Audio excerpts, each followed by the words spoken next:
and welcome to Monday's edition of Humane at Home. We're so excited to have you here.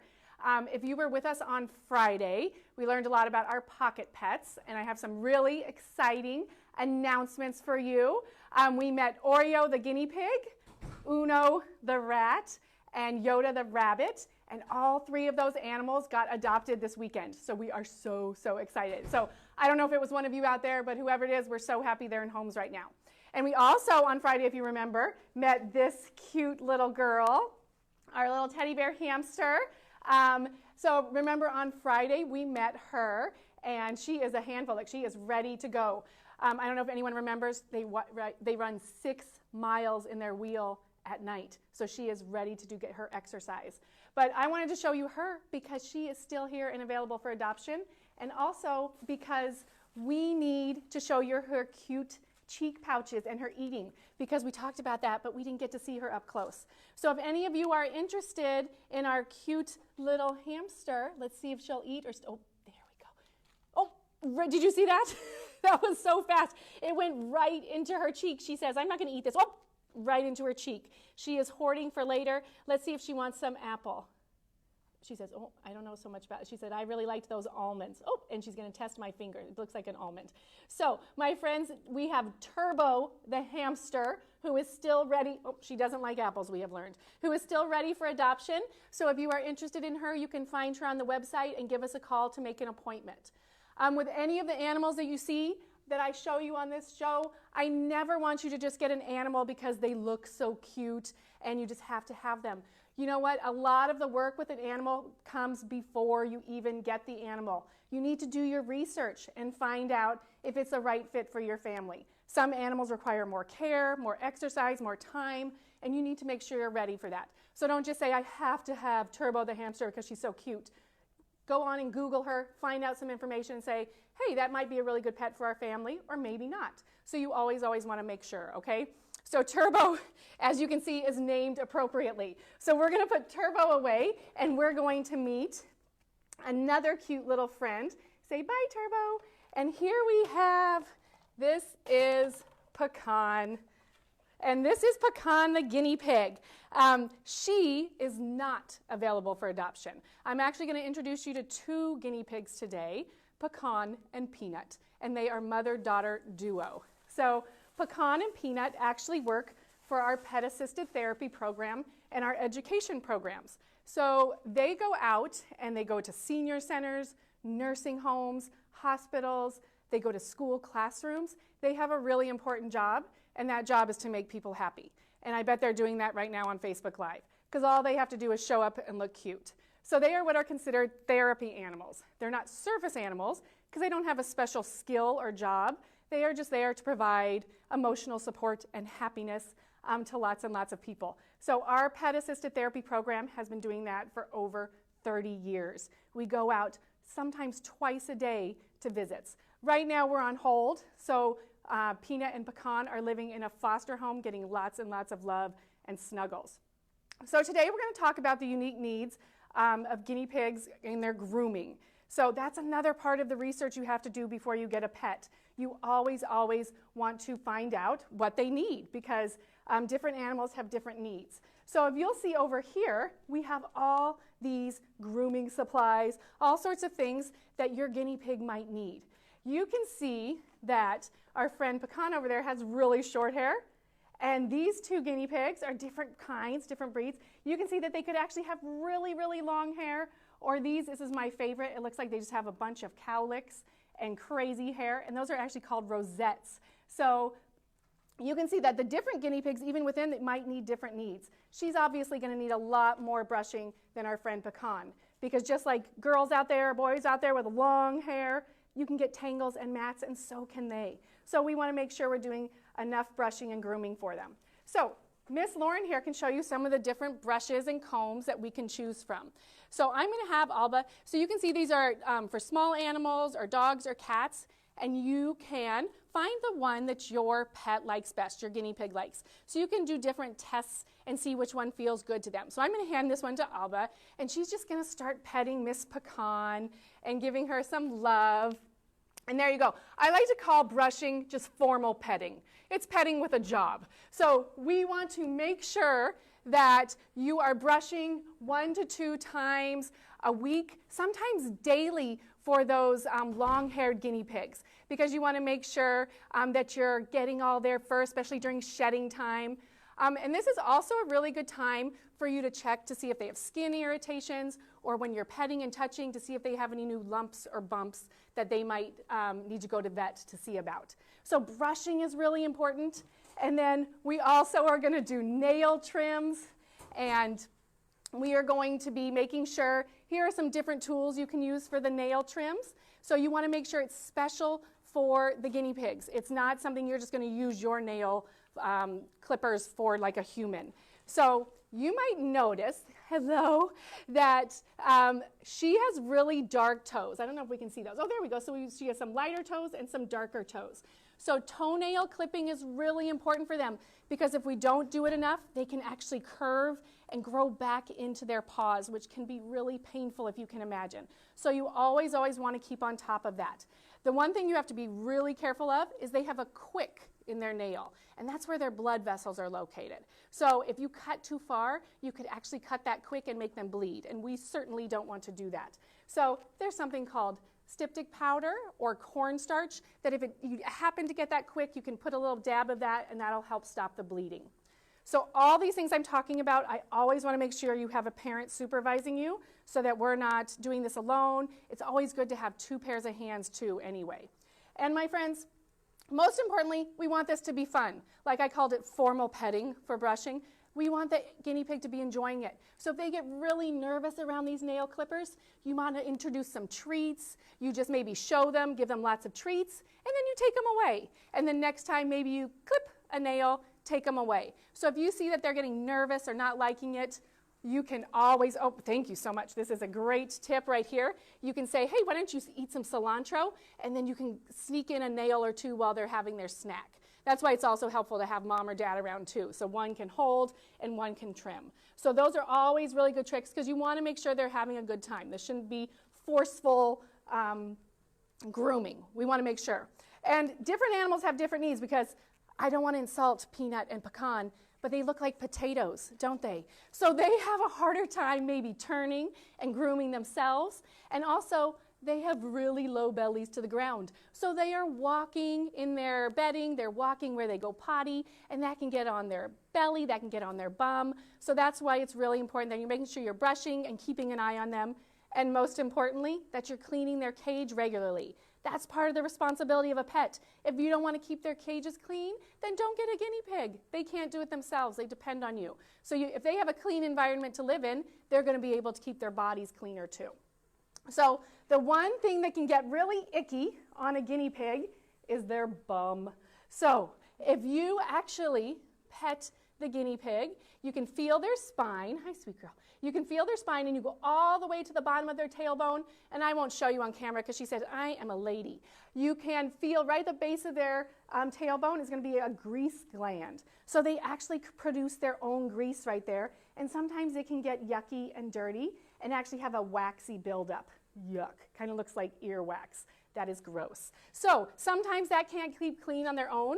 So we might use actually coconut oil. This is actually a natural degreaser. So you can put this right there on their gland, on their bum, and let it soak in for a few minutes, and then just wipe it off. So that's a really good trick. And also too, if they don't need a full bath, you can use grooming wipes or maybe just a warm washcloth to do some spot cleaning. Because do you think a guinea pig likes to be submerged in water? Absolutely not, and could be really dangerous. So that's why you want to make sure you're learning first before you do anything. Because all different animals have different needs, and that's why the research is so important. So Pecan, she is the daughter in this bonded duo here. We're going to come over here and meet Peanut. This is Mom. Peanut is ready. We're going to give her a bum bath today. So, oh, we're not. We are switching. Never mind. Peanut says, my daughter gets to have the bum bath. So, but you can look at how cute Peanut is. So she is, again, like I said, she's the mom of this duo, and she is part of our pet-assisted therapy program as well, and brings lots and lots of love to so many people out in the community. And they are what's called a bonded pair. So it's actually recommended that guinea pigs live in a pair or more because they are really, really social creatures. Do you want to know a fun fact? In Switzerland, it is illegal to only have one guinea pig. It's against the law. You have to have 2 guinea pigs. So yes, so they are that social. You're at school all day, parents are at work, they're just in their habitat, so it's nice for them to have a buddy to hang out with. So if you were in Switzerland, you'd have to have 2. So it's always nice to get a partner for one, and you want to make sure you carefully bond them. You don't just stick them in a cage together. You do slow introductions. And there is a great organization here called We Companions that can help you with the bonding as well. So it's always good to look out for help and talk to the experts. Okay, so we're going to have this one go back into her cage and she's ready to hide. And then this one is getting a bum bath with Cecilia. So there we go. We're going to, and you notice, my friends, I didn't mention earlier, but you can see that we are wearing our face masks and our gloves. I'm just not right now because I need to talk to you. So we are going to put her in this little tub of water, and we are going to just get her little bum wet. So you can see how 2 sets of hands could really be beneficial. And because, even maybe Alba wants to come over and she can be a second set of hands. So she'll put her face mask back on. That's excellent. So we're just going to stick her little bum into the tub. She was sitting so calmly earlier. You know, you want to test the water so you can see that it's just nice warm, that it feels good. Maybe Alba can give her some veggies to make her feel a little more comfortable. You can see that she is a fidgety one. I'm also going to show you, so you want to use a special shampoo. Here's one that's sold at our local rescue from We Companions. So, and then this is a hypoallergenic one made for pets too. You don't want to just use our normal human shampoo. You want to make sure you're getting the right shampoo. So you can see that she's just dabbing her little bottom. She put a little bit of, I'm going to put a little bit of shampoo right onto her fingers, just a teeny tiny amount, maybe the size of a dime or even lettuce. And she's just going to rub her little bum and said, okay, this is fun. This is not bad. We call this Guinea Pig Spa Day when we have to give them a bath.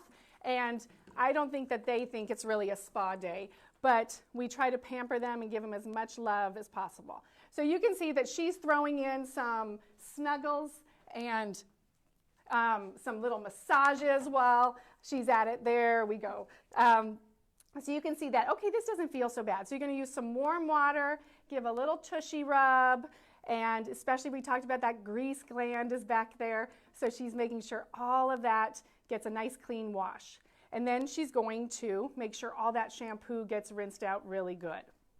So guinea pigs need a bath when they need a bath. So it's they can produce their own oils, their own grease gland gets in there. So you just want to make sure you're doing this on an as-needed basis. So sometimes, like I said, they might be get into something dirty, or maybe if they were in their potty area and dragging their bums or bellies, they can get a little dirtier. So especially those long-haired ones, you want to really make sure you're maintaining that coat and that brushing so that it doesn't get all tangled and dirty. So Cecilia's going to put, whoop, there she goes, put her in her little towel, and then we're going to come around here, and this is the fun part of the pampering, and she's going to get a little blow dry. So if you can even just sit on the bench, and we'll do this. So again, this is why it's nice to have 2 sets of hands as well. We're only probably not going to put this on too loud because we want to make sure you can still hear us, but we're going to put it on a warm setting and on the low setting, and we're going to give her a nice blow dry. She's going to make sure she's completely dry. That is really, really important. You do not want to put her back in her habitat wet because she can get infections, she could get sick. So you always want to make sure it's fully dry. You feel through all her hair. Oh, she's talking about it right now. I actually see Turbo the hamster's laughing at poor Pecan because she says, I don't have to get baths. So we have some little rodent competition going on here. So she's not even up for her cilantro right now, but that's always nice to keep offering that so that they feel comfortable. And she's just getting, again, this is just some nice little towel massage. So you want to make sure she's feeling comfortable and cozy. And what we would do, we'll turn it on real low, is we would just, oh, there you go. So I'm always going to keep my hand Whoops. So I'm always going to keep my hand between the hairdryer and her body so that I can regulate the heat, because you don't want to leave it on there and make sure that they get burned or it gets too hot. So you always want to do that for her. So we will do that afterwards, just to make sure that we can hear each other and that you can see what's going on. So did we have any questions, Miss Lauren? Not yet. Not yet. Okay.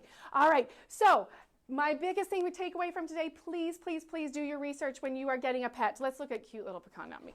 So you always want to make sure you're doing your research before you get a pet. Make sure you're finding out their needs and that you're ready to meet those needs. Because like I said, they're going to require a little bit of grooming. Some other animals require more, some require less.